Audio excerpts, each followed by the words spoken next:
Ce qui est cool en DeFi, c'est que du coup, tu peux jouer un peu n'importe quel rôle. Si jamais il y a des prêts qui sont pas assez sécurisés, on dit collatéralisés, eh ben, tu peux être la personne qui va venir liquider cette position et puis gagner de l'argent comme ça. Quels sont un peu tes conseils que tu donnerais à quelqu'un, soit qui débute dans la DeFi, soit qui voudrait se lancer? Quels sont les termes un petit peu aussi à connaître, les choses à connaître? Focalisez-vous dans un premier temps uniquement sur des paires corrélées. Après, ça arrive des fois qu'il y ait des hacks ou des problèmes. Oui. Il y a des protocoles les plus sérieux. Normalement, mettre en place des systèmes qui permettent de rembourser les gens ou de... Un bon indicateur, avant d'aller sur un protocole, s'il y a des choses qui sont pas claires et qu'on vous pose des questions, on vous répond toujours de manière pas claire, y allez pas. En fait, c'est douteux, quoi. Normalement, c'est vraiment un milieu dans lequel on prend de la transparence et où les informations doivent être claires et la compréhension facile, quoi. Bonjour à tous, bienvenue sur le podcast de Cryptost. Aujourd'hui, je reçois Cyril et on va parler de finances décentralisées DeFi. On va revoir un petit peu ce que c'est, les bases, et puis on va plonger de plus en plus profondément dans l'écosystème de la finance décentralisée et voir ce qu'on peut faire. Salut Cyril. Salut Robin. Je te laisse te présenter en quelques phrases. Ouais, avec plaisir. Donc, je m'appelle Cyril. Je travaille dans la DeFi aujourd'hui. Je suis contributeur sur plusieurs projets, notamment FX Protocol, qui est un protocole de finance décentralisée que j'aurai peut-être l'occasion de présenter tout à l'heure. Je travaille pour un autre protocole qui s'appelle Lagoon Finance, qui est une infrastructure pour créer des fonds d'investissement décentralisés. Et puis, je suis très actif aussi au sein d'une communauté qui s'appelle DeFi France, qui a vraiment pour vocation de faciliter l'accès à la DeFi et de créer des espaces de discussion un petit peu partout en France autour de la finance décentralisée. Ok, parfait. Du coup, tu vas pouvoir nous expliquer en quelques phrases ce que c'est que la finance décentralisée pour les plus néophytes. Je vais essayer en quelques phrases, parce que c'est un vaste sujet, mais je vais essayer de faire ça de manière très simple. Mais effectivement, la finance décentralisée, déjà quand tu regardes le terme, ta finance est décentralisée. Donc c'est de la finance, tu recrées des mécanismes financiers finalement de manière décentralisée en utilisant la blockchain et notamment Ethereum et tous ces layers qui permettent justement les smart contracts qui rendent la finance décentralisée possible. Et donc, tu as tout plein de mécanismes financiers qui existent dans la finance traditionnelle, et même ça rend possible des choses qui n'existent pas en finance traditionnelle, et qui sont recréées en finance décentralisée, et de manière sécurisée, et ça va apporter quelque chose un vrai changement de paradigme par rapport à la finance traditionnelle. C'est que vu que c'est décentralisé et sécurisé par la blockchain, il n'y a plus besoin de confiance. La finance traditionnelle repose énormément sur la confiance dans les différents acteurs, différentes entités. Et du coup, on arrive à quelque chose où il y a énormément d'intermédiaires entre ceux qui créent les produits et ceux qui les utilisent. Ce qui fait que la redistribution de valeur n'est pas du tout la même que quand il n'y a pas du tout d'intermédiaire. Et en DeFi, justement, il n'y a pas d'intermédiaire du tout. Donc, tu as accès à des produits 24 heures sur 24, sans avoir besoin de demander la permission à qui que ce soit, et sans intermédiaire, donc avec une redistribution de valeur qui, dans la plupart des cas, est bien plus attractive. Et du coup, la finance décentralisée, c'est apparu en 2021, c'est ça? Alors, je pense que ça existait avant, mais il y a eu le boom de la DeFi qu'on appelle le DeFi Summer, qui était l'été 2020, où effectivement, il y a eu vraiment une explosion de ce secteur-là, avec notamment l'airdrop rétroactif de Uniswap, qui est des principales places d'échange de tokens en finance décentralisée, ce qu'on appelle un DEX, donc à la différence des SEX qui sont des échanges centralisés, comme Binance ou Kraken, etc. Les DEX permettent d'échanger des tokens de manière complètement décentralisée. Et donc, un des gros changements de paradigme aussi de la DeFi par rapport aux échanges centralisés, c'est que tu détiens complètement tes cryptos en permanence, puisque c'est toi qui as ce qu'on appelle la custody. Donc, il y a beaucoup d'anglicismes. Je m'en excuse par avance. En DeFi, il y a beaucoup d'anglicismes. Propriété. C'est toi c'est toi qui as toujours les clés privées. Et donc, c'est toi qui détiens toujours la propriété de tes cryptos. Alors que quand tu mets tes cryptos sur un échange centralisé, tu leur fais totalement confiance pour les détenir. Et puis l'histoire FTX nous a appris que c'était pas toujours la meilleure idée. Ouais, c'est vrai que moi je me rappelle la première fois que j'ai sorti mes cryptos d'un SEX, donc d'un exchange centralisé. C'est vrai que ça fait un peu peur quand même la première fois. Tu dois télécharger. À l'époque, il y avait quasiment que MetaMask. Maintenant, il y a d'autres portefeuilles, d'autres wallets qui sont plus développés, qui sont mieux entre guillemets pour interagir avec la finance décentralisée. Mais c'est vrai que c'est un peu impressionnant pour un débutant de se lancer là-dedans. Ouais. Toi, tu t'es lancé comment? Comment est-ce que t'as appris tout seul, j'imagine, autodidacte? Ouais, j'ai appris beaucoup en autodidacte, notamment beaucoup grâce à la communauté de DeFi France, que j'ai rejoint juste après le DeFi Summer. Moi, j'ai découvert les cryptos en 2017. J'ai acheté quelques trucs comme ça parce que j'avais vu des trucs sur YouTube. J'ai rien vendu, j'ai pas pris mes profits, j'ai appris ce que c'était de hold. Et puis j'ai décroché, je suis revenu peu après le crack Covid, grosso modo. Enfin, je faisais un peu de rendement avec des trucs comme Celsius et Nexo. Je suis sorti à temps, je vous rassure. Mais et j'avais l'impression que c'était déjà de la DeFi. J'avais entendu parler les termes DeFi, etc. Et je pensais qu'en étant sur Celsius, je faisais de la DeFi. Alors qu'en fait, non, j'étais sur un échange centralisé qui me donnait des récompenses pour m'attirer. Et donc après le DeFi Summer, j'ai entendu parler de la DeFi et j'ai découvert la communauté DeFi France. Et j'ai énormément appris juste en lisant les échanges sur le Discord et sur le Telegram de DeFi France. Et puis c'est pour ça aujourd'hui que j'ai vraiment plaisir aussi à redonner à cette communauté en organisant des meet-ups notamment, parce que c'est, à mon sens, une des communautés francophones les plus bienveillantes pour apprendre la DeFi, où surtout on est dans un cadre où il n'y a pas de gens qui sont là pour te vendre leurs trucs foireux. Parce qu'il faut dire que dans les cryptos, il y a quand même beaucoup de projets douteux et beaucoup de mecs qui viennent essayer de les vendre à droite à gauche. Et sur DeFi France, il y a beaucoup de vigilance là-dessus et les mecs qui viennent chill leurs projets se font rapidement sortir.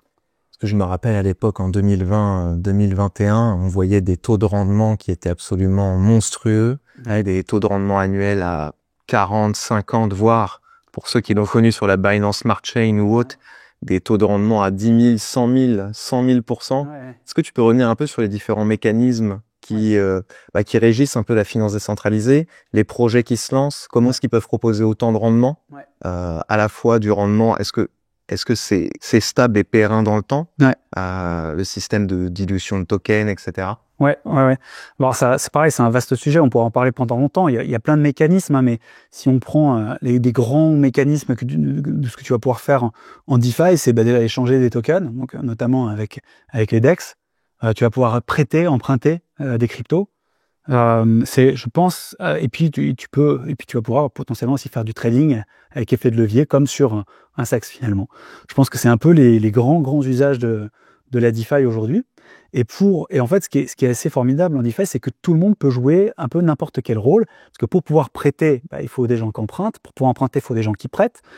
Pour pouvoir échanger des tokens, il faut des gens qui apportent la liquidité pour faciliter ces échanges.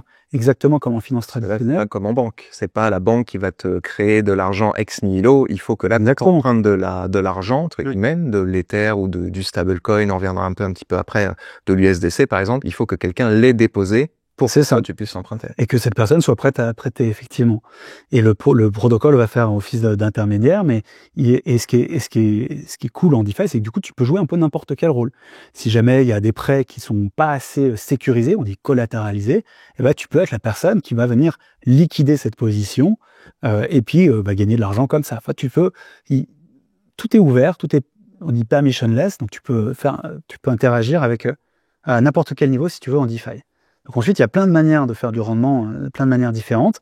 Les deux principales, ça va être apporter de la liquidité pour faciliter les échanges sur des DEX, donc des échangeurs décentralisés. Comme Uniswap. Uniswap, c'est le principal. Il y en a d'autres un petit peu plus récents ou plus accessibles. T'as Curve qui est un peu spécialisé sur les stablecoins. Plus récemment, il y a Fluid là, qui est en train de lancer un truc assez innovant. Voilà, il y en a plein. Et en fait, quand tu apportes de la liquidité là-dessus, on appelle ça du liquidity providing en anglais. Et en fait, tu fais le métier de market maker. D'ailleurs, un autre terme pour appeler ces DEX, c'est un AMM, c'est automated market maker. Et donc, en fait, tu fluidifies les échanges. Donc, et quand tu apportes de la liquidité, à chaque fois que quelqu'un va échanger les cryptos, il va payer des petites commissions. Et toi, en tant qu'apporteur de liquidité, bien souvent, tu vas percevoir ces commissions. Un autre moyen de générer du rendement, c'est de prêter ces cryptos, tout simplement, parce que quand tu les prêtes, il y a des gens qui empruntent, qui payent pour pouvoir emprunter, et tu vas percevoir tout ou partie de ce qu'ils payent. Et donc, c'est les deux usages principaux. Et bien souvent, ces sources de rendement, dans la plupart des protocoles, ces sources de rendement, on va dire, natives et réelles, n'apportent pas des rendements énormes. Et donc, bien souvent, les protocoles, pour attirer la liquidité, ils vont donner des récompenses en plus. C'est ce qu'on appelle le farming. Donc, ils vont émettre leurs propres tokens, qui vont distribuer aux gens qui apportent de la liquidité. Ça va permettre d'attirer des gens. Et c'est ce qui fait bien souvent qu'on trouve des rendements effectivement qui peuvent être ahurissants.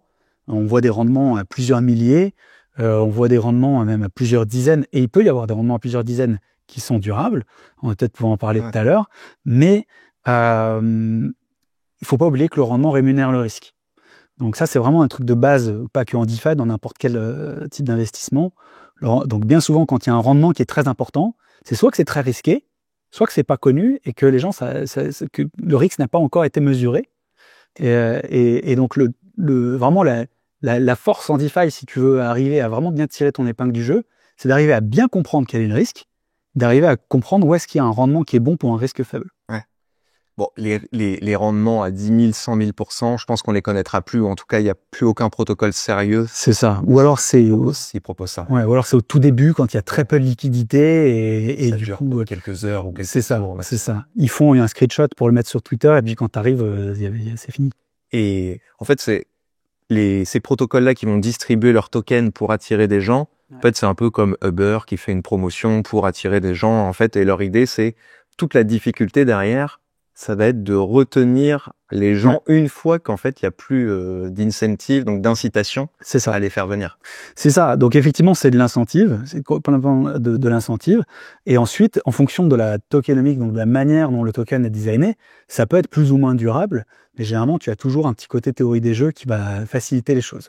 Et tout l'enjeu, c'est d'arriver aujourd'hui où finalement la DeFi et même les cryptos, c'est un tout petit marché. Tout le monde se dispute un petit peu la même liquidité, le même camembert, et donc tout le monde essaie d'attirer la liquidité à soi avec des incentives plus alléchantes les unes que les autres. Et donc effectivement, la difficulté, c'est comment faire en sorte de maintenir quelque chose de durable derrière, et c'est là que tous les protocoles ne sont pas équivalents. Donc tu peux avoir des incentives très intéressantes, mais ça va pas durer longtemps, donc tu peux être amené du coup à bouger régulièrement, et du coup ça peut aussi avoir des coûts, le fait de bouger ses positions. Donc c'est tout ça qui est important à prendre en compte, et surtout si tu veux avoir une approche un peu long terme où tu n'es pas obligé d'arbitrer tout le temps, c'est important de comprendre d'où vient le rendement et est-ce qu'il est durable ou pas. Tu disais tout petit marché, effectivement ça reste un tout petit marché, mais tu l'as quand même vu progresser au fur et à mesure et attirer de plus en plus des investisseurs professionnels, voire même institutionnels même maintenant. Tout à fait. On assiste quand même à une sacrée croissance. Moi qui suis pas mal focalisé sur le marché des stablecoins, le marché des stablecoins est à son plus haut historique, et on voit effectivement de plus en plus d'institutions, de plus ou moins grosses institutions qui arrivent. Et pour l'instant, il y a encore assez peu de grosses institutions qui viennent dans la DeFi, viennent dans les cryptos, mais pas forcément dans la DeFi. C'est-à-dire qu'ils vont plutôt aller vers des projets qu'on va appeler de CeDeFi, donc qui sont quand même assez centralisés, dans lesquels il y a un besoin de confiance. Donc souvent des projets qui sont portés par des entreprises, plutôt que vraiment des protocoles DeFi, parce que je pense que le changement de paradigme du fait de ne pas avoir besoin de faire confiance n'est pas encore adopté par les institutionnels. Alors on voit pas mal de petites institutions, donc des family office, des petits fonds d'investissement spécialisés crypto, qui eux là sont complètement OK, parce que la réalité c'est qu'en fait le risque est plus faible en DeFi que en finance traditionnelle, puisque tout est transparent, toutes les données sont transparentes, accessibles, on-chain. Aujourd'hui, tu as même des outils qui sont utilisés, par exemple, sur le protocole de gestion de fonds dont je te parlais, des outils qui te permettent de monitorer en permanence ce qui se passe on-chain pour pouvoir retirer tes fonds quand on voit qu'il y a quelqu'un qui pourrait avoir une action malveillante. Hop, tu retires automatiquement. Parce que tout est transparent, tu vois tout ce qui se passe en permanence. Alors que quand tu fais confiance dans une entité, si elle fait n'importe quoi, elle fait n'importe quoi. Alors après, tu pourras toujours l'attaquer, ça va prendre des années. Et aujourd'hui, c'est comme ça que les gens ont l'habitude de fonctionner en finance traditionnelle. Ils se disent, OK, c'est bon, je sais qui c'est, j'ai son identité. S'il fait n'importe quoi, je l'attaquerai en justice. OK, mais il vaut mieux carrément ne pas être victime, en fait. Oui, c'est pour ça, de toute façon, pour reprendre l'analogie sur les prêts, pourquoi est-ce que les prêts sont surcollatéralisés en crypto? C'est parce que justement, il n'y a pas besoin de faire confiance. Exactement. Alors après, ça pose un problème aussi d'adoption, entre guillemets. Et d'efficience du capital. Oui, parce que là, actuellement, pour emprunter, on va dire, dans la DeFi, on est obligé de surcollatéraliser, c'est-à-dire d'avoir plus d'argent que ce qu'on emprunte. Pour le moment, c'est pas extrêmement efficient. Il faut déjà être riche, entre guillemets, pour pouvoir emprunter.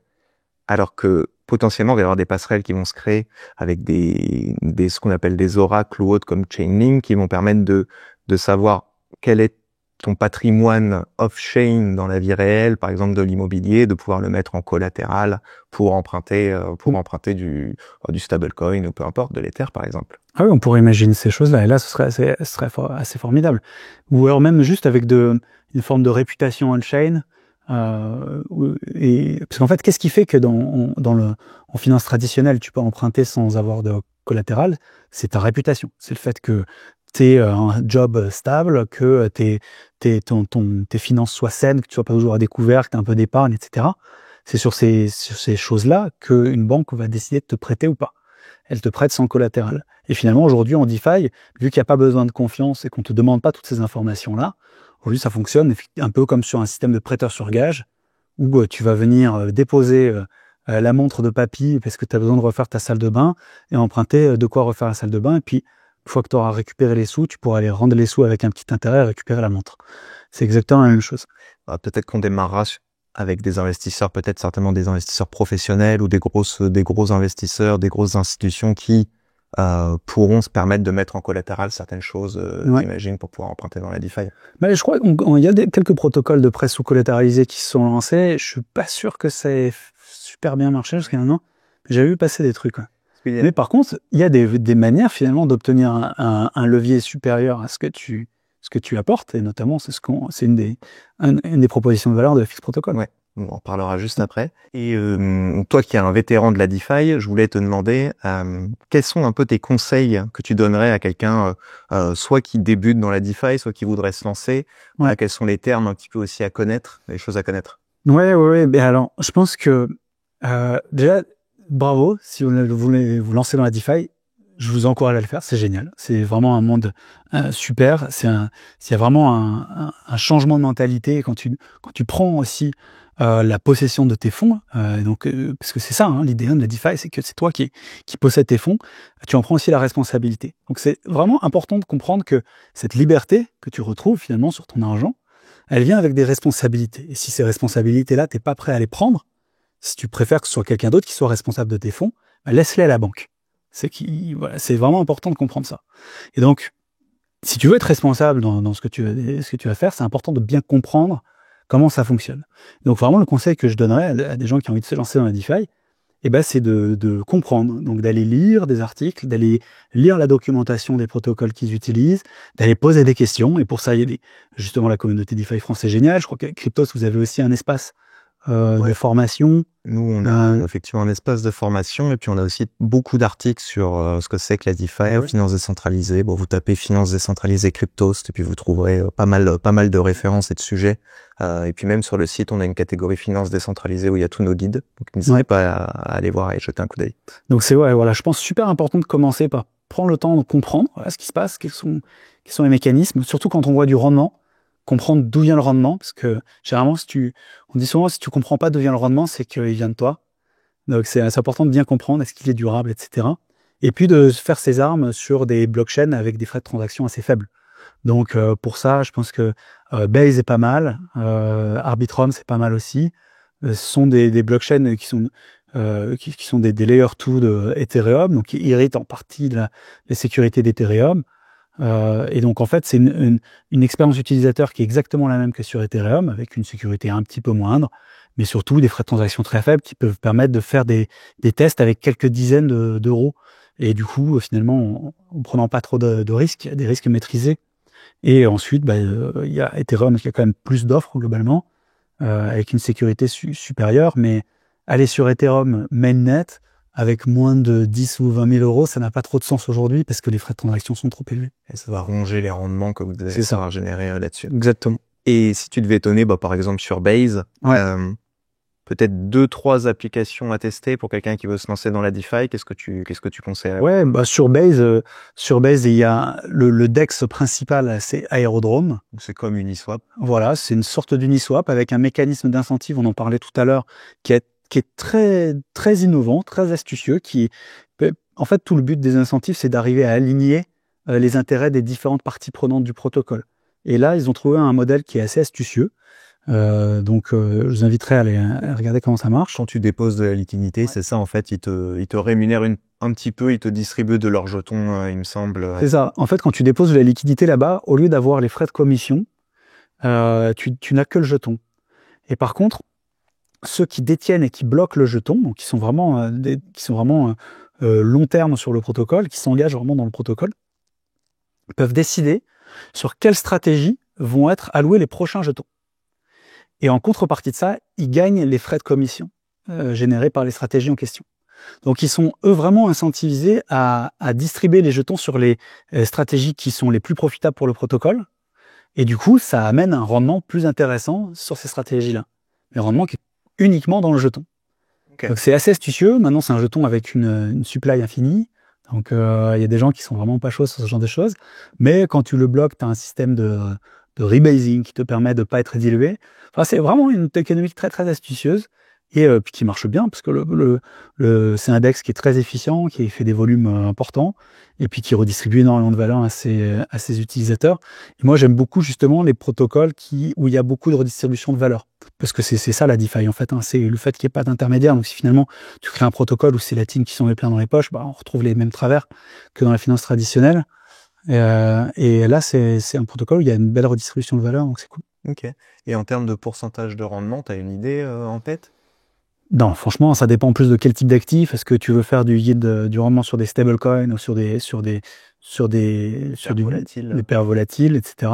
Un autre conseil que je pourrais donner aux débutants, si vous apportez de la liquidité sur des DEX, focalisez-vous dans un premier temps uniquement sur des paires corrélées, c'est-à-dire où les deux actifs ont théoriquement le même prix, c'est-à-dire des paires avec deux stablecoins différents, par exemple USDC, USDT, ou FXUSD, USDC, ou alors des paires avec, ça peut être une forme d'Ether particulière avec une autre forme d'Ether, et du coup, tu vas faire du rendement dénominé en Ether, parce que dès que vous allez apporter de la liquidité dans une paire où les actifs sont décorrélés, il y a un phénomène qui va être un petit peu difficile d'expliquer comme ça rapidement, mais vous pourrez faire vos recherches là-dessus. On a un article aussi sur Cryptos. Superbe.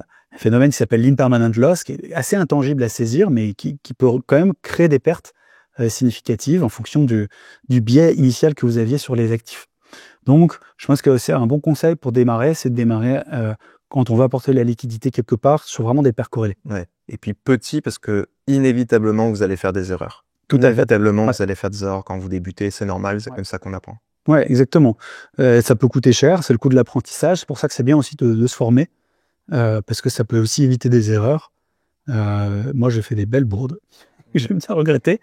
Et c'était un très bon exercice, parce que je me souviens, il y a un moment où j'ai perdu, je t'en parlais un petit peu tout à l'heure, j'ai perdu une somme vraiment significative d'argent en faisant une bêtise, vraiment.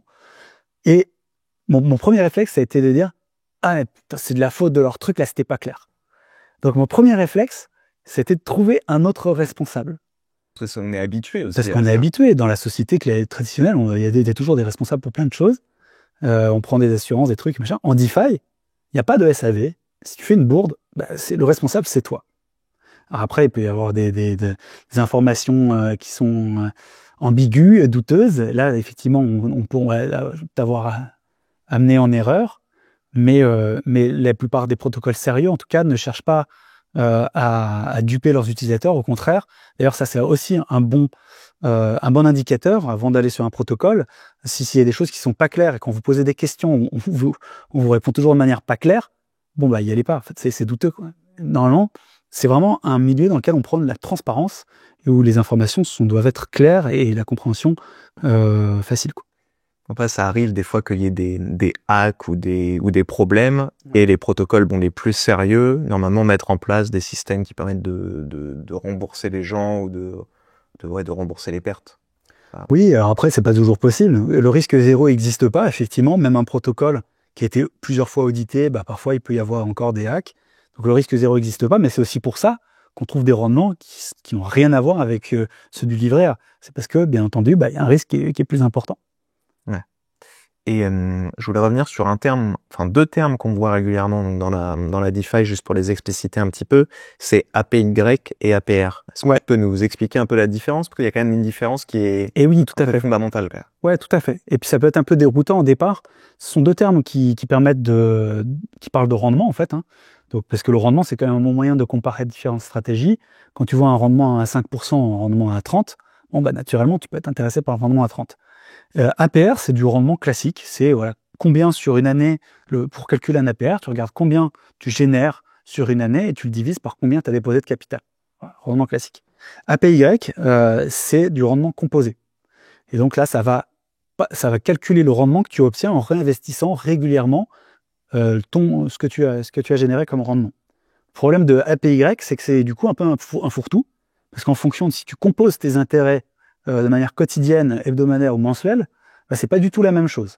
Et du coup, d'un protocole à l'autre, bah, y en a qui sont plus ou moins, pareil, transparents sur leur manière de calculer les APY, et donc c'est toujours bien. Moi d'ailleurs, je fais un petit chat GPT. Un chat GPT te fait ça très bien pour convertir un APY APR en fonction de la fréquence de composition. Et typiquement sur un protocole de stablecoin francophone lancé récemment, tu avais une différence de 15. Tu avais un APY quand tu avais 80%, en réalité tu faisais du 55 ou 60. Ouais, parce qu'ils partent. Après, tu as des systèmes et des outils qui te permettent de réclamer tes intérêts, de les réinvestir de manière automatique, mais il y a certains où tu dois le faire manuellement. C'est ça, c'est-à-dire que là, il t'affiche un rendement APY, mais sauf que la stratégie ne compose pas ton rendement. Ouais. Donc ça part du principe que toi-même, tu vas récolter tes récompenses et les composer à une certaine fréquence. Et en plus, si tu fais ça sur Ethereum, le réseau principal, à moins d'avoir déposé des sommes énormes et de générer des dizaines, voire des centaines de dollars de rendement par jour, bah, tu vas payer plus cher de frais pour composer que ce que tu aurais gagné. Quoi, exactement. Donc c'est tout ça à prendre en compte.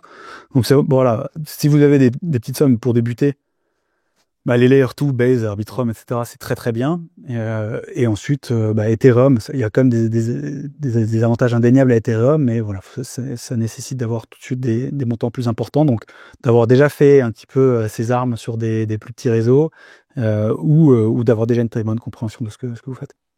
Donc, lancement de la DeFi en 2020. Explosion, on va dire. Explosion de la DeFi en 2020, des rendements monstrueux, etc. On a eu ensuite une forte hausse des stablecoins, et puis le marché s'est un peu calmé, on va dire, avec le bear market, etc. Mais les projets ont continué de développer et de se stabiliser pour certains. Et donc là, on arrive dans une période qui est un peu plus, j'ai envie de dire, rationnelle, où il y a quand même de gros protocoles qui sont établis maintenant et qui sont un peu leaders de leur marché, comme Aave, comme Maker, on va dire MakerDAO, comme Uniswap, etc. Et donc ces protocoles-là ont plus besoin de distribuer de leurs jetons pour attirer de la liquidité, parce qu'ils arrivent à avoir des utilisateurs qui sont fidèles, entre guillemets, et donc ils arrivent à générer du revenu, etc., etc. Maintenant, toi, qu'est-ce que tu vois arriver là dans les prochaines semaines, mois, années sur la finance décentralisée? On parle beaucoup de fee switch. Donc le fee switch qui est si tu détiens un token de gouvernance, donc par exemple pour Aave, c'est le AAVE, eh ben tu pourrais récupérer une partie des frais et des revenus plutôt générés par le protocole. Est-ce que pour toi ça te semble tenable? Et la dernière fois tu me disais que c'était un peu une chimère, enfin pas une chimère, mais que c'était quelque chose qu'on pouvait faire miroiter aux gens en faisant croire, si vous achetez du token, peut-être qu'un jour on aura le fee switch. Oui, il y a plusieurs aspects dans ce domaine-là. Alors moi je suis très partisan effectivement des protocoles qui redistribuent la valeur qu'ils créent à leurs utilisateurs. Donc, d'ailleurs, c'est le cas de tous les protocoles Aladdin DAO et notamment FX Protocol. Depuis le départ, la quasi-totalité des revenus générés par le protocole sont redistribués aux utilisateurs, que ce soit ceux qui stake des stablecoins ou ceux qui stake le token de gouvernance. En fait, le fee switch a eu lieu dès le départ. Mais effectivement, donc je suis très partisan de ça et je trouve ça super que Aave commence à parler de ça parce qu'effectivement, c'est un des plus gros protocoles de la DeFi et qui est profitable et puis qui va redistribuer une partie de sa valeur au token holder. Mais effectivement, historiquement, c'est pas forcément les tokens qui redistribuent de la valeur qui ont la meilleure performance de marché. Parce que on l'a vu beaucoup sur Uniswap, où c'est là que je te parlais, je pense, de chimère, où effectivement Uniswap fait miroiter depuis toujours le fait d'un jour redistribuer des fees, sauf qu'en réalité c'est un modèle qui marche pas s'ils font ça, mais du coup à chaque fois qu'ils font miroiter le fait d'activer le fee switch, le token s'envole, parce que les gens se disent le token va générer du rendement, donc hop, ils achètent. Et donc finalement, c'est des tokens qui ont la spéculation sur un potentiel fee switch est presque meilleure pour l'action de prix du token que avoir un token qui finalement est véritablement rentable et distribue un rendement. Tu vois, par exemple, avec FX Protocol, c'est un token qui a aujourd'hui 5 millions de market cap. Sur les 300, la dernière année, on a distribué plus de 3 millions de revenus au token holder. Et c'est un token, bon, le prix se comporte à peu près bien. Aujourd'hui, le marché s'est pété la gueule pour tout le monde, mais c'est un token qui se porte bien. Mais on voit pas la spéculation qu'on pourrait voir sur des meme coins où il y a rien derrière, par exemple. Ouais. Ok, ouais, je vois. Et on parlera, de toute façon, on va arriver bientôt à... C'est pour ça que tu me dis, on arrive dans une zone qui est, dans un marché qui est plus mature, qui est plus rationnel. On est quand même dans une période où le marché a été dirigé par les meme coins. Ça va être Trump qui lance son meme coin, etc. En tout cas, plus rationnel sur la DeFi, je trouve. Ouais, la DeFi a pris de la maturité. Ouais, je pense, effectivement. Et puis même l'arrivée aussi des acteurs un peu plus professionnels, institutionnels, a quand même rationalisé le marché. Et je te disais ça tout à l'heure, je pense qu'ils retrouvent aussi certaines choses auxquelles ils sont habitués dans le monde traditionnel, des protocoles qui génèrent du rendement, qui sont rentables, etc., qui vont redistribuer peut-être un pourcentage des revenus qu'ils génèrent aux détenteurs du token, ce qui pourrait s'apparenter à des dividendes dans certains cas. C'est des revenus étaient versés en token. Donc là, on s'approche quand même de quelque chose qu'ils comprennent davantage que... Ouais, c'est possible. C'est possible. Si on prend donc le côté fee switch, on a aussi une autre tendance en ce moment qui s'est pas mal développée autour de tout ce qui est l'intelligence artificielle, les agents IA. Ouais. Et donc il y a alors Daniele, je sais plus son nom, c'est Stas, qui a lancé une nouvelle, on va dire tendance ou une narrative. On aime bien parler en narrative dans les cryptos, de la DeFi, DeFi avec l'intelligence artificielle. Ouais, DeFi AI, je sais pas comment tu le dis, DeFi AI. Pour vraiment onboarder, entre guillemets, le plus grand nombre. Parce que c'est vrai que quand on veut se lancer dans la DeFi, bon, ça reste quand même complexe. Quand on veut, il y a des termes qui sont compliqués, quand on veut aller, faut aller récupérer ses rendements, puis les réinvestir. Enfin, faut quand même... Toi, d'un jargon, beaucoup d'anglais, beaucoup de termes en plus qui sont un peu, tu vois, au départ, on parlait beaucoup de yield farming, t'avais tout le côté, des analogies à la ferme, etc., que tu ne comprenais pas. Plus c'était l'époque où tous les protocoles avaient des noms de bouffe. Ouais, ça c'était peut-être plus simple pour les gens, en tout cas. C'est très ludique, c'était un peu ludique, mais au départ, tu comprends pas grand-chose. Donc, effectivement, au départ, c'est pas facile de rentrer. Donc, peut-être qu'effectivement, l'AI pourrait faciliter l'accès. Je pense que, sans doute, de toute façon, clairement, dans tous les domaines, que ce soit en crypto ou même ailleurs, ça n'échappe à personne que l'intelligence artificielle, c'est vraiment le narratif du moment qui est poussé de partout. Et effectivement, on pourrait imaginer que l'intelligence artificielle faciliterait la prise de décision d'investissement en ayant une capacité d'analyse d'une stratégie bien plus importante et surtout dénuée d'émotions par rapport à un investisseur humain. Et c'est là aussi d'ailleurs que je suis moi très très bullish sur la décentralisation. Parce que, comme je le disais tout à l'heure, quand tu es investisseur, ton but, c'est de trouver le meilleur rapport rendement-risque. Donc, le meilleur rendement avec le moins de risque. Et une intelligence artificielle, entre prendre le risque de confiance dans des humains imprévisibles, avec des émotions, ou ne pas avoir besoin de faire confiance et pouvoir monitorer en permanence ce qui se passe, parce que tout est on-chain et inaltérable. Pour moi, le facteur de risque entre une stratégie décentralisée et une stratégie qui implique de la confiance, il est de fois 100, quoi. Donc, tu as 100 fois moins de risque à aller en tant qu'agent AI qui voudrait investir sur une stratégie décentralisée. Donc, si tu as le même rendement, voire même un rendement supérieur, en fait, pour moi, les AI agents, ils vont aller sur la DeFi, la vraie DeFi. Ok. Ouais. Donc, tu penses que ça va être... que ça va permettre vraiment de propulser encore la DeFi Ouais, moi je pense qu'effectivement ça va être un bon, tout comme il y a une théorie assez bonne là-dessus aussi, et d'ailleurs on le voit avec Morpho récemment qui a été utilisé par Coinbase pour lancer des emprunts collatéralisés par Bitcoin. La DeFi va sans doute devenir aussi une infrastructure utilisée par la finance traditionnelle ou par les néobanques ou par la fintech, t'appelles ça comme tu veux, mais parce qu'en fait les mécanismes sont juste révolutionnaires, c'est extraordinaire. Et donc je pense que ça va être utilisé comme infrastructure, et effectivement peut-être que l'interface du utilisateur sera peut-être des agents AI ce sera peut-être effectivement des Revolut, ou ce sera peut-être et que je pense que dans quelques années, aller configurer ton Rabbit, ton MetaMask, signer avec ton Ledger, machin, etc.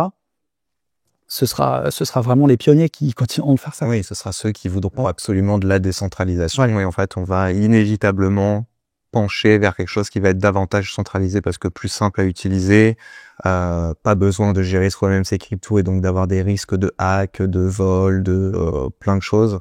Ouais. Et on va on va revenir un peu à des exchanges, mais en fait à des fintechs. Enfin, même, je sais pas si on peut appeler encore ça des fintechs. D'ailleurs, ça va devenir des. Je sais pas, ouais, mais je pense qu'effectivement l'adoption va passer par davantage de centralisation. D'ailleurs, c'est ce qu'on voit aujourd'hui dans ce cycle actuel. Les projets qui ont beaucoup de succès impliquent beaucoup de confiance et puis sont complètement centralisés pour la plupart. Et c'est pas grave parce que ça permet quand même de faire venir du monde, de faire parler.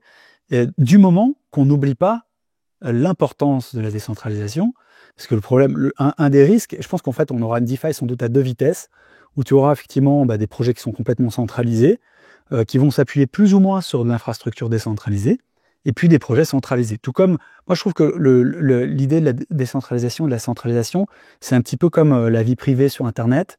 Tu as des gens qui sont full Google et qui donnent leur âme au diable, et puis tu as des gens qui vont être un peu plus vigilants, et puis tu as en fait tout un continuum de décentralisation, tout comme de vie privée, quoi.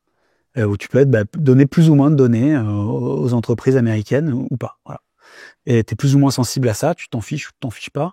Et je pense que ça va être à peu près pareil avec la décentralisation. Mais, en fait, moi, je suis, bon, vous l'avez compris, je pense plutôt fervent de la décentralisation et donc de la véritable DeFi, parce que je pense que les utilisateurs d'outils centralisés, de produits centralisés, seront systématiquement déçus.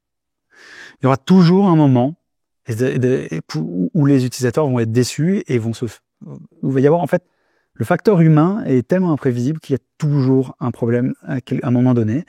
On l'a vu avec FTX, on l'a vu plus récemment avec Usual, on l'a vu, d'ailleurs, FX est né du dépeg de USDC, où finalement on se retrouvait avoir des problèmes. En 2023, USDC s'est retrouvé avec 84 centimes. À cause de problèmes de la finance traditionnelle, la DeFi s'est retrouvée affectée. Et l'idée c'était de créer vraiment une alternative à ça. Et en fait, je pense qu'à chaque fois que tu fais des compromis sur la décentralisation, à un moment donné, tu vas te retrouver déçu.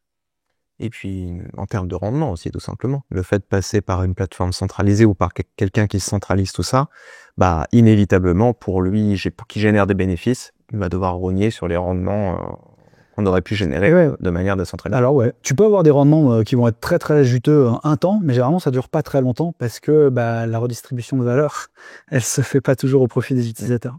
Et donc, tu en as déjà parlé un petit peu, tu l'as déjà introduit un petit peu, et donc tu travailles pour FX Protocol, et on va rentrer un peu plus en contributeur, et donc on va rentrer un peu plus en profondeur dans FX Protocol, puisque on a parlé de AV, Uniswap, voilà, différents protocoles et de manières de générer du rendement sur la DeFi. FX Protocol apporte une autre manière de le faire, et notamment grâce aussi à un stablecoin. Donc, je veux bien que peut-être que tu t'expliques, alors pas forcément ce qu'est un stablecoin, parce que je pense que la majorité des gens le savent, mais plutôt quels sont un peu les différents types de stablecoins qui existent en finance décentralisée. Ouais, tout à fait. Et c'est important de souligner ça parce que effectivement, il y a plein de stablecoins différents qui impliquent différents mécanismes pour maintenir leur prix de 1 dollar, parce qu'il y a quand même plus de stablecoins dollars que d'euros. J'avais regardé, en euros, on est à 320 millions de market cap. En dollars, on a passé les 200 millions. 200 milliards, ouais, tout à fait. Ouais, donc il y a un petit gap. Encore un peu de progression là-dessus. Et donc il y a plusieurs mécanismes qui font que ces stablecoins valent 1 dollar, qui vont impliquer plus ou moins de nécessité de confiance. Donc c'est pareil, c'est tout un spectre, mais les plus centralisés vont être USDT, USDC, où en fait tu as des sociétés aux États-Unis qui sont censées détenir l'équivalent de 1 dollar en actifs divers et variés. Et on sait d'ailleurs ou pas qu'ils les ont. On fait confiance absolue. Il y a certains audits. Il y a certains audits plus ou moins complets. Là, il y a quand même une belle épée de Damoclès d'ailleurs. Jusqu'au stablecoin est plus décentralisé, comme celui qu'on crée avec FX Protocol, où le but justement c'est d'avoir un stablecoin qui va avoir... Parce qu'en fait, dans les stablecoins, on parle du stablecoin trilemma, donc c'est un problème un peu à trois inconnus. Comme le trilemme de la blockchain. Comme le trilemme de la blockchain, c'est exactement la même chose. Sécurisation. Et scalabilité, voilà, c'est ça. Et donc là, tu as pareil, ces soucis de PEG, d'efficience du capital, etc. Et du coup, la plupart des stablecoins sont centralisés parce que ça leur permet d'être beaucoup plus scalables. Parce qu'ils sont collatéralisés par des bons du trésor et que ça, c'est extrêmement liquide, etc. Mais le problème, c'est que du coup, tu as besoin de faire confiance dans une société pour qu'elle ait bien ses bons du trésor avant d'émettre les stablecoins. Et bon. Il y a déjà eu plusieurs rumeurs sur Tether, etc. Bah, régulièrement, oui. Régulièrement. Pour le moment, ça tient plutôt bien. Mais comme tu le soulignais tout à l'heure, l'USDC a eu un gros dépeg, donc c'est décroché par rapport au dollar suite à la faillite c'était Silvergate, je crois. De la Silicon Valley Bank. Ouais, Silicon Valley Bank. Ouais, c'est ça. Mais Tether aussi est un très très gros acheteur de bons du trésor américain. Donc est-ce qu'on a vraiment envie d'aller gratter à la porte de chez Tether pour savoir ce qu'ils font vraiment? C'est vrai qu'elles détiennent plus que l'Allemagne, je crois, que les bons du trésor et l'Allemagne. C'est où? Donc bon, voilà, c'est un peu une boîte de Pandore que personne n'a envie d'ouvrir. C'est un peu comme le chat de Schrödinger, cette histoire. Parce que si Tether tombe, il y a beaucoup de gens, tout le marché serait sacrément chamboulé. On avait fait sur Cryptost un article à l'époque, et si Tether, si l'USDT tombait à 0. Et c'était assez rigolo, parce que c'est de dire que tous ceux qui avaient emprunté par rapport à l'USDT avaient plus rien à rembourser au final. Ah oui. Donc, ça rebattait un petit peu toutes les cartes. Je pense que ça serait catastrophique pour la finance décentralisée, quoique peut-être pas tant que ça, en fait. Je pense qu'il y aura tellement de conséquences globalement, mais c'est un bon exercice. Et donc, d'ailleurs, le fait que emprunter de l'USDT, effectivement, si l'USDT tombe à 0, c'est très favorable. Ça souligne justement le fait que tous les stablecoins ne se valent pas. Donc, des stablecoins dans lesquels tu n'as pas trop confiance et qui sont un peu pas terribles, tu as plutôt envie d'emprunter ceux-là parce qu'il y a une chance potentiellement qu'un jour il vaille plus 1 et que tu puisses rembourser ta dette à moins cher. Et donc tous les stablecoins ne se valent pas, effectivement. Tu as des stablecoins qui sont très centralisés, d'autres qui sont plus ou moins, et d'autres qui sont complètement décentralisés. Et bien souvent, malheureusement, tu as des stablecoins qui s'annoncent comme décentralisés parce qu'ils ont plus ou moins des mécanismes on-chain, alors qu'en réalité, c'est complètement centralisé. Tu as une confiance absolue dans l'équipe derrière, et du coup, ça peut être un petit peu trompeur. Et effectivement, avec FX, le FX est un protocole qui est né donc du dépeg de l'USDC, comme je te disais tout à l'heure, puisque à l'époque, il n'y avait pas vraiment d'alternative décentralisée, si ce n'est LUSD de Liquidity, qui est un des stablecoins les plus décentralisés, mais qui lui a un autre problème, c'est qu'il est rarement à 1. Il vaut rarement 1, son cours fluctue entre 99 centimes et 1, 0,6, 1,07. Et du coup, le problème, c'est que souvent, quand tu as besoin de l'acheter, il vaut 1,05, et puis quand tu as besoin de le vendre, il vaut 99.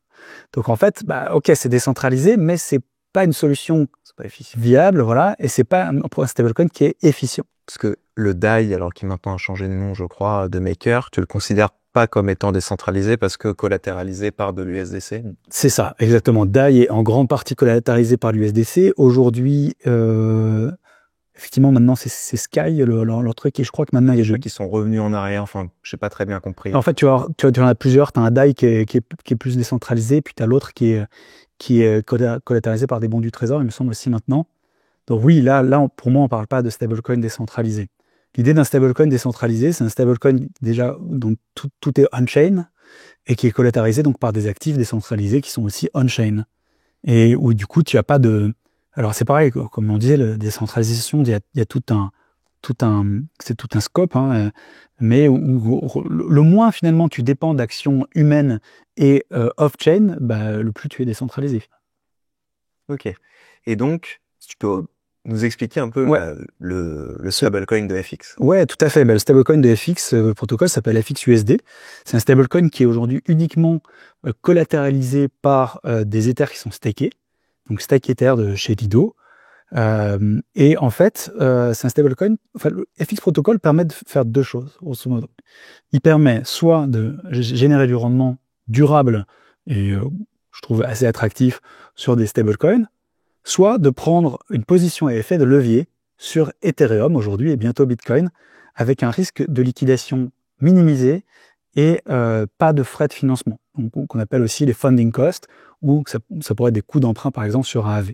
Donc en l'occurrence aujourd'hui sur Ether on peut proposer jusqu'à x7 de levier, bientôt x10, et ta position tu payes un petit frais à l'ouverture, mais ensuite elle ne te coûte rien à maintenir, et tu as un risque de liquidation qui est très faible, ou en tout cas un impact de liquidation qui est vraiment minimisé grâce au mécanisme de FX Protocol. Ok. Est-ce que tu peux nous expliquer juste un petit peu, pour ceux qui connaîtraient pas, quand ils ouvrent des positions à effet de levier, quand on ouvre une position à effet de levier sur une plateforme centralisée ou décentralisée, est-ce que tu peux nous parler un peu de ce que tu as appelé les fundings? Ouais, tout à fait. En fait, la plupart des protocoles qui permettent de prendre du levier, qu'on appelle des PERP, des contrats perpétuels, ont trouvé un mécanisme pour équilibrer finalement ceux qui parient à la hausse et ceux qui parient à la baisse, qui s'appellent les frais de financement. C'est-à-dire que ceux qui longuent le marché payent ceux qui shortent et vice-versa, pour faire en sorte d'équilibrer toujours un petit peu la demande et attirer de la contrepartie finalement sur les marchés. Donc, si tu prends un long, donc si tu es haussier sur, on va dire Ether, tu vas payer les shorts. Donc, et si Ether est haussier, ça te dérange pas trop de payer des frais de financement. Mais si finalement à la fin t'as clôturé ton trade en perte et que t'as payé des frais de financement, c'est quand même venu éroder ton capital. Et mine de rien, les frais de financement quand le marché est haussier sur Ether, ça peut atteindre des montants assez importants, du 80, 100%. Je discutais avec un utilisateur crypto qui me disait qu'il payait 80%, au moment où je discutais, 80% annualisé pour maintenir un x2 sur Ether. Tu as intérêt à clôturer ton trade en bénéfice. Parce qu'en attendant, tu payes 80% par an. C'est juste énorme. C'est énorme. Et même finalement, si ton trade est gagnant, c'est quand même venu éroder ton capital. Sur FX, du coup, on n'a pas de frais de financement. Il n'y a pas de frais de financement. Tu payes un frais à l'ouverture, un frais à la fermeture qui est fixe. Et tu peux maintenir ta position autant que tu veux, tu n'as pas de frais de financement. Alors, j'imagine qu'il y a un autre mécanisme, du coup. Alors, finalement, on mise sur le fait, déjà, on n'a pas besoin de payer de contrepartie, parce qu'en fait, la contrepartie, ça va être une pool en stable. Donc, en fait, ce qu'on appelle la stability pool, dans laquelle tu vas pouvoir venir mettre soit le stablecoin de FX qui s'appelle FXUSD, soit des USDC. Quand tu viens mettre tes stablecoins dans cette stratégie, tu es toujours exposé au dollar. Donc, et pour ceux qui connaissent, sur les autres perps, il y a des perps décentralisés assez célèbres. Tu as Hyperliquid, tu as DYDX ou GMX. Il y a souvent des pools comme ça où tu peux venir mettre des stabs pour faciliter les échanges. Nous, c'est un petit peu le même modèle. Sauf que dans ces pools-là, sur les autres perps, eh bien, ceux qui apportent les stabs sont la contrepartie des traders. C'est-à-dire que quand les traders perdent, ils gagnent de l'argent. Et quand les traders gagnent, ils perdent de l'argent. Donc tout le monde se dit, ouais, de toute façon, les traders, c'est des blaireaux, ils perdent tout le temps, donc tu gagnes de l'argent. Sauf que en crypto, c'est pas toujours vrai. Parce que le marché crypto, c'est quand même un marché qui est haussier depuis son existence, sur le long terme, et qu'il y a des moments où les traders gagnent beaucoup. Et donc, il y a des gens qui peuvent apporter des stablecoins et perdre de l'argent parce qu'ils sont exposés à ce risque de contrepartie. Sur FX Protocol, tu n'as pas de risque de contrepartie. Tu apportes des stablecoins qui facilitent l'ouverture de positions à effet de levier, mais tu es toujours exposé au dollar. Et ces stablecoins, ils vont capturer plusieurs sources de rendement. Ils vont capturer notamment les frais d'ouverture et de fermeture des positions à effet de levier. Il faut une bonne partie de ces frais, 70% en l'occurrence. Ils vont capturer le rendement du sous-jacent. C'est-à-dire que, comme je te disais, le stablecoin est collatéralisé par de l'Ether staké. Les positions à effet de levier aussi. Et ces Ethers stakés, ils génèrent le rendement du staking d'Ether, environ 3%. Tout ce rendement est redirigé au stablecoin uniquement. Et en plus de ça, il y a des incentives dans le token de gouvernance qui est fixé. Oui, donc c'est plus que 3% au final. Exactement, puisqu'en fait, il y a plus de positions à effet de levier que de stablecoin. Ça même déjà le rendement de base juste avec le staking d'Ether est quasiment du double que du rendement sous-jacent. Donc tu as déjà 6% en stablecoin, grosso modo, qui vient du staking d'Ether. Donc voilà, tu as déjà une source de rendement qui vient de ce qui collatéralise les stablecoins et les positions à effet de levier, qu'on appelle les expositions. Donc c'est tous les Ethers stackés derrière qui collatéralisent tout ça, qui génèrent un rendement. Et ce rendement est redistribué uniquement en stablecoin. Comme il y a plus de demandes sur le levier, tu as un rendement finalement boosté par rapport au rendement sous-jacent. Mais en plus de ça, donc peu importe, dès qu'il y a de la TVL finalement dans le protocole, il y a du rendement pour le stable.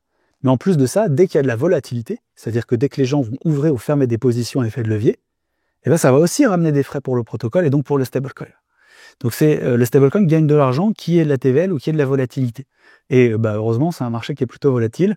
Alors même si Ether dernièrement, à part aujourd'hui, dernièrement n'a pas été le plus volatile, ça génère quand même déjà pas mal de rendement. Et surtout, ce qui est magnifique, c'est que ça nous permet de distribuer un rendement qu'on appelle entre guillemets du real yield, qui est un rendement qui est durable.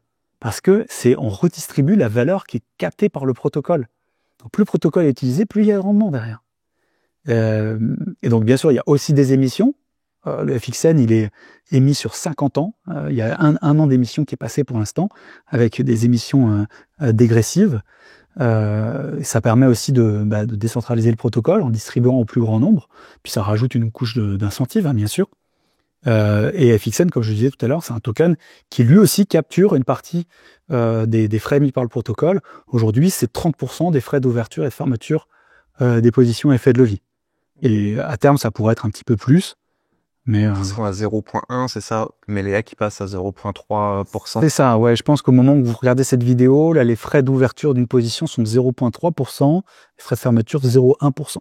Et en comparaison à des plateformes centralisées, vous êtes quoi aussi même? Alors, en fait, sur les plateformes centralisées, tu n'as pas de frais d'ouverture de position. Tu vas avoir ce qu'on appelle un maker ou un taker fee, qui souvent va être de l'ordre de 0,05 à 0,1, quelque chose comme ça, je pense. Non, 0,005 à 0,01, je dirais. Je suis pas un usager. Ça dépend des plateformes. Ouais, je pense que ça dépend des plateformes. Ouais, c'est ça. De la plateforme. Donc, c'est clairement des frais d'ouverture qui sont plus élevés. Par contre, sur ces plateformes centralisées, tu as des frais de funding qui sont importants. Et puis en plus, tu te fais liquider. Ça, c'est la spécialité. Oui, c'est vrai, on n'en a pas parlé. Mais justement, comment ça se fait que tu peux quasiment pas te faire liquider? Alors, tu peux te faire liquider. Il y a toujours un mécanisme de liquidation au cas où le mécanisme de prévention de la liquidation ne fonctionnerait pas. Parce qu'il faut toujours tout prévoir en DeFi. Mais en fait, on a un mécanisme qui s'appelle le liquidation break ou le rebalancing qui vient en fait réduire ton niveau de levier quand tu t'approches dangereusement de la liquidation pour éviter que tu atteignes la liquidation. C'est la manière la plus simple, je pense, de l'expliquer. On peut voir ça un petit peu comme un parachute. Moi, j'aime bien la métaphore du parachute, où finalement, quand le prix tombe, ça vient un peu chuter un petit peu ton niveau de levier pour que tu tombes moins vite et que tu prennes pas le risque de te faire liquider. Et comment ça se passe alors concrètement comment est-ce qu'on réduit ce niveau de levier-là?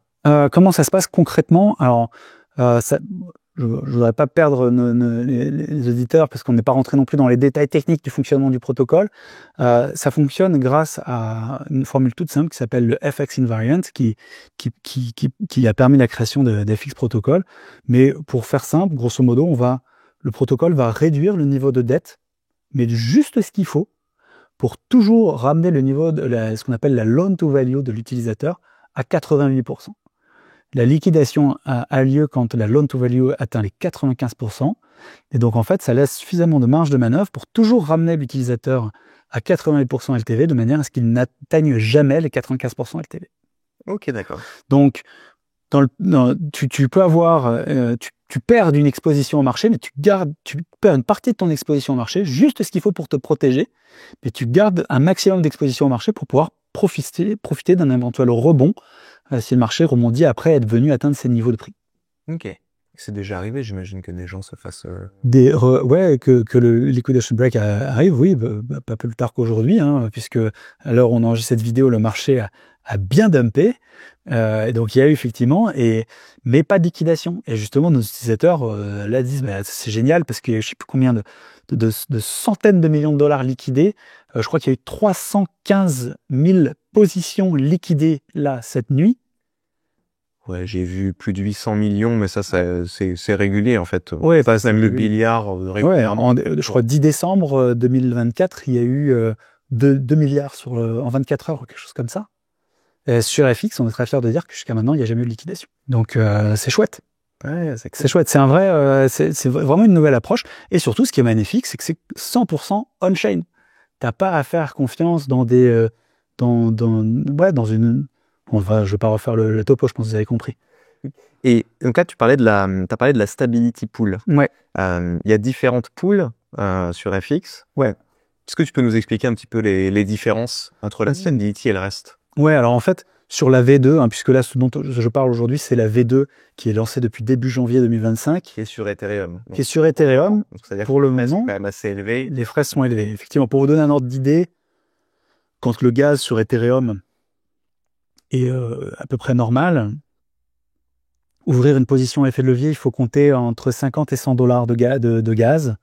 Et dans des périodes comme aujourd'hui où ça doit énormément liquider. Et encore ce matin, non, moi j'ai vu du Segway, hein, donc ouais, ce matin j'étais surpris en voyant le marché de voir si peu de. Ouais. Et ça montre que les gens sont vraiment sur les plateformes centralisées. Et puis pareil, pour déposer dans la Stability Pool, il faut compter pareil une cinquantaine de dollars, quelque chose comme ça. Donc c'est pour ça. C'est pour ça que ça s'adresse. Si pour déposer 200 balles, bah, ça n'a pas d'intérêt, quoi. Alors encore, la position effet de levier, si vraiment tu fais un bon trade, ça peut se rentabiliser, mais bon, voilà. Mais la bonne nouvelle, chers amis, c'est que j'ai le plaisir de vous annoncer que on a annoncé le lancement de la version sur Base très très bientôt.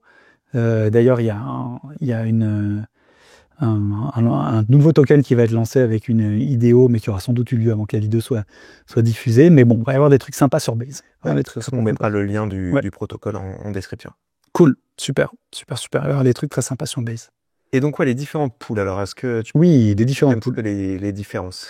Sur la V2, il y a vraiment deux pools principales. Il y a une pool sur Curve, donc il y a un DEX qui est vraiment très fort sur ce qui est stablecoin, toutes les pools stablecoin. Donc c'est une pool FXUSD USDC, où quand tu déposes des FXUSD et des USDC dedans, tu facilites les ouvertures et tu vas percevoir une partie des frais de commission des swaps qui sont faits entre FXUSD et USDC et des émissions de FXM. C'est cette pool-là où le protocole va taper quand une position est fermée. Exactement. À chaque fois qu'une position à levier est ouverte ou fermée, et bien ça engendre des swaps d'ailleurs assez importants sur cette pool. Donc c'est une pool qui a d'ailleurs une efficience assez extraordinaire, où régulièrement elle a une efficience de plus de 100%, c'est-à-dire qu'il y a un volume plus important que sa TVL qui est réalisé. Ça c'est chouette. Et ça fait pas bouger le... Et très peu, parce que justement, Curve a une concentration de la liquidité qui est optimale pour les échanges de stablecoin. Ouais, parce que l'idéal, c'est qu'il y ait à peu près le même montant entre FXUSD et USDC. Ouais, c'est ça, c'est l'idéal, hein, exactement. Et c'est là que la deuxième stratégie rentre en compte, c'est celle dont je te parlais tout à l'heure, la Stability Pool qui va capturer tout ce rendement, ces sources de rendement différentes et durables, qui accepte, comme je disais, à la fois du FXUSD et de l'USDC. Donc sur ces deux stratégies, en fait, on a une exposition sur les deux tokens. On peut venir avec l'un ou l'autre, mais on accepte d'avoir une exposition à ces deux stablecoins. Et là, cette Stability Pool, elle va non seulement faciliter le fonctionnement des liquidation breaks et puis des liquidations, mais elle va aussi agir comme peg keeper. Donc un peg keeper, elle vient en fait maintenir le peg, donc le prix à $1 de FXUSD, qui fait qu'à chaque fois que dans la pool curve FXUSD se trade un tout petit peu sous le dollar, eh bien, la Stability Pool va, avec ses USDC, acheter FXUSD, et dès qu'il se trade un petit peu au-dessus du dollar, elle va les revendre pour des USDC, de manière à ce que FXUSD se trade toujours au dollar. Donc il y a plusieurs... D'ailleurs, tu me demandais un petit peu les conseils pour les débutants. Comme je disais tout à l'heure, tous les stablecoins ne se valent pas. Donc, c'est important quand vous découvrez un stablecoin et que vous envisagez de faire du rendement dessus, de comprendre qu'est-ce qui fait qu'il est stable. Comment on fait pour que ce stablecoin reste stable. Et en l'occurrence, sur FX, il y a plusieurs mécanismes. Il y a notamment cette Stability Pool qui va être un petit peu le premier niveau, où dès que FXUSD se trade en dessous, ben voilà, ça vient arbitrer finalement ce peg et ramener à l'équilibre la valeur du FXUSD. Il y a un deuxième niveau qui fait que si jamais FXUSD se trade sous le dollar, eh bien, on ne peut plus ouvrir de position effet de levier. Puisqu'en fait, si vous rentrez un petit peu dans le mécanisme des positions effet de levier, quand on ouvre une exposition sur FX, on crée une pression vendeuse pour le stablecoin. Et donc là, à ce moment-là, la pression vendeuse est inexistante. Et en plus de ça, dans ce cas unique, les positions à effet de levier peuvent se retrouver à payer un petit funding cost à la Stability Pool. Ce funding cost étant l'équivalent de ce qu'elle paierait si elle avait cette position sur un AAV. Donc ça reste un funding qui est très faible par rapport à celui des SEX ou des perps décentralisés. Et ça vient rajouter tout de suite un énorme rendement à la Stability Pool. Dans les conditions de marché actuelles, ça viendrait rajouter 24% de rendement annuel instantanément à la Stability Pool. Et c'est du rendement payé en stake Ether. Après, normalement, c'est censé être le cas que, idéalement, 1 ou 2 journées, quoi. Mais même, à mon avis, ça dure vraiment pas très longtemps parce que le marché qui voit 24% payé en stake Ether, bah, ça attire tout de suite des stablecoins. C'est 24% au cours de l'Ether actuel. Ouais. Mais demain, enfin, voilà. Et c'est déjà arrivé? Non. Non. Pour l'instant, il n'y a pas eu de funding appliqué sur les... Qu'est-ce qui pourrait entraîner ça? C'est la fermeture d'une énorme position ou plutôt... Non, parce que la fermeture, ouais, c'est ça. C'est l'ouverture d'une position et le fait qu'il n'y aurait pas suffisamment de liquidité dans la stability pool ou dans la pool curve. Mais du coup, il faudrait que la position soit énorme. Sauf qu'en fait, si il peut pas y avoir une position d'ouverte qui viendrait créer un dépeg aussi important. Donc, il faudrait un retrait massif peut-être de liquidité de la stabilité de la pool curve ou quelque chose comme ça. C'est très improbable, mais en fait, tu es toujours obligé en finance décentralisée de prévoir différents scénarios et d'avoir différentes manières de contrer, d'éviter ce que tu de protéger le PEG, grosso modo. Et le moyen ultime, puisque là j'en ai parlé de plusieurs, donc j'ai parlé du fait de la stability pool qui arbitre le PEG, j'ai parlé du fait qu'on ne peut plus ouvrir de position effet de levier si FXUSD se trade sous $1. Encore une fois, c'est vraiment minime en dessous, hein, il ne s'agit pas de gros dépeg. De funding qui vient attirer plus de liquidité dans la stability pool, et donc qui va du coup venir réarbitrer le PEG aussi. Et puis le mécanisme ultime, c'est la rédemption. C'est que tu peux toujours acheter un FXUSD et le redonner au protocole qui va te donner $1 de stake Ether. Et donc cette rédemption permet l'arbitrage. Alors il y a un petit frais de rédemption qui est de 0,5%, mais ça permet de l'arbitrage du PEG en achetant les FXUSD, en venant les échanger avec le protocole. Donc en fait, tu as ce qu'on appelle un hard PEG, donc vraiment le pire cas de figure, ce serait FXUSD qui vaut 99,5 $. Et donc les stake Ether, ils sont dans le protocole et ils bougent pas du coup. Eh oui, tout à fait. Le protocole garde en permanence ces stake Ether dans ce qu'on appelle la réserve, et ce qui fait que les stablecoins et les positions effet de levier sont toujours collatéralisés par ces stake Ether. Ok. Et bientôt d'ailleurs des Bitcoin aussi, puisqu'on va permettre aussi d'ouvrir des positions levier sur Bitcoin. D'accord. Et du coup, tu as parlé d'un montant minimum, parce que là, on parle donc du mainnet sur Ethereum, et il n'y a pas grand intérêt à ouvrir des petites positions de quelques dizaines de dollars. Non. Mais des grosses positions, est-ce qu'il y a une limite, entre guillemets? Quelle serait la limite Alors, il n'y a pas vraiment de limite. La limite, en fait, elle dépend pas mal de la liquidité finalement sur la pool curve. Donc aujourd'hui, je pense que les plus grosses positions qu'on a vues s'ouvrir, c'est 500 Ether. Donc c'est déjà pas mal. Maintenant, après, alors, le protocole a une très belle croissance, hein, puisque là, la TVL a fait quasiment x3 en 3 semaines. Donc on a une très belle croissance, et plus ça va croître, plus on va pouvoir permettre l'ouverture de grosses positions d'un coup. Mais donc la limite, en fait, c'est juste que tu peux pas ouvrir une position effet de levier qui viendrait faire dépeg le stablecoin. Ouais, okay, c'est juste ça. Okay. Et là, tu parlais de Bitcoin. C'est quoi les prochaines étapes, justement? C'est de proposer Bitcoin, d'autres crypto-monnaies après à terme? Alors, on a une roadmap qui est plutôt chargée avec plein de trucs chouettes. Effectivement, Bitcoin, 10x sur Ether, parce qu'aujourd'hui c'est 7x de levier. 10x sur Ether, Bitcoin, Base. On va aussi lancer une version tokenisée de la Stability Pool. Donc cette stratégie qui a toutes ces sources de rendement durable, etc.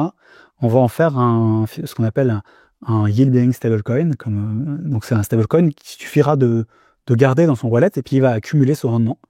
Et ça va permettre ensuite de faire plein de choses super chouettes avec la DeFi, puisque un des trucs formidables en DeFi, c'est la composabilité. C'est le fait de pouvoir interagir avec d'autres protocoles et imbriquer les choses. Et donc, ce yield-bearing stablecoin, ça pourrait faire un très très bon collatéral sur des protocoles de lending, par exemple. Ça va pouvoir permettre des usages de yield trading, par exemple, ou de fixer le rendement avec Spectra, qui est un autre super projet avec des francophones dedans. Ouais, les podcasts d'ailleurs. Ouais. Ah, super. Il est prévu que FXSave, c'est comme ça que ça s'appellera, sera sur Spectra dès le jour du lancement.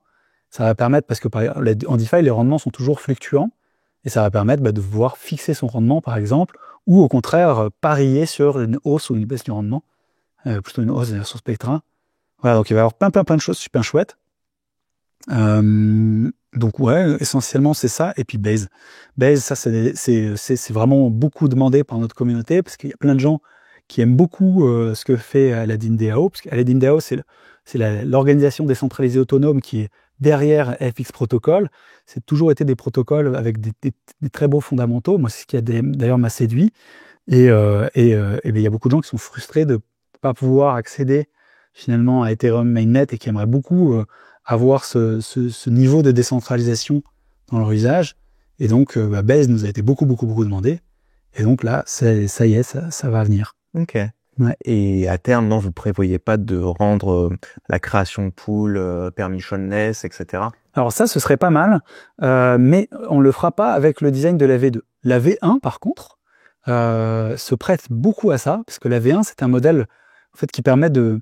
d'ailleurs, c'est comme ça que FX a été créé, c'est que ça prend n'importe quel actif qui génère du rendement, et ça le divise en un actif stable et un actif qui va avoir du levier. Donc l'actif stable, il n'a pas de volatilité, mais il a le rendement du sous-jacent, et l'autre actif a une survolatilité, mais il n'a pas de rendement. Rendement boosté d'un côté, volatilité boostée de l'autre.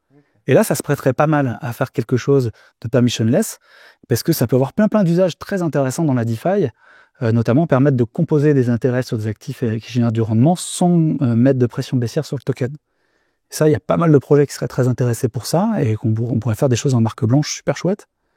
Mais bon, c'est un autre sujet. Mais par contre, on le fera pas sur la V2, parce que ce qu'il faut bien comprendre, c'est que tous les actifs que tu rajoutes comme collatéraux, ils viennent dans le backing, enfin ils viennent collatéraliser le stablecoin. Et la vocation quand même de FX, c'est de créer un stablecoin décentralisé sur lequel tu puisses compter. C'est-à-dire, c'est de vraiment créer une alternative. Et en l'occurrence, aujourd'hui, en quelques semaines, FXUSD est devenu le 30e plus gros stablecoin sur Ethereum. On est 44e, toute blockchain confondue, quelque chose comme ça, qu'une très belle croissance. Et c'est complètement décentralisé, donc c'est vraiment d'autant plus chouette. Et on ne peut pas prétendre être un stablecoin décentralisé si on a du fartcoin dans le backing. C'est pas possible. Parce que c'est beaucoup trop risqué. Ouais. C'est vrai. Et vous êtes le deuxième en décentralisé, considéré comme étant totalement décentralisé. Ouais, il y a LUSD qui est encore plus gros aujourd'hui, mais bon, qui tombe un petit peu en désétude parce que déjà, il est décentralisé, mais il est beaucoup moins efficient. FXUSD, dans son design, est extrêmement efficient parce que FXUSD est à un ratio de collatéralisation de 100%, alors que le protocole, lui, est surcollatéralisé. Mais le stablecoin, lui, il est collatéralisé à 100%. Et ça, c'est unique en DeFi. Ok, super intéressant. Est-ce que tu vois quelque chose à ajouter? Bon, je pense qu'on a pas mal couvert le truc. Pour résumer, c'est important de bien se renseigner, bien comprendre ce qu'on fait en DeFi. S'il y en a qui s'intéressent d'ailleurs de comprendre un petit peu mieux, s'il y a des choses qui sont pas claires, notamment sur FX Protocol, faut pas hésiter à venir poser des questions. Il y a le Discord de Aladdin DAO qui est très vivant, à la fois en anglais, il y a même des chans francophones. Alors, je suis presque le seul à répondre dedans, mais je passe quotidiennement dessus. Et à DeFi France, il y a votre communauté aussi. Donc, c'est important, bien comprendre ce que vous faites.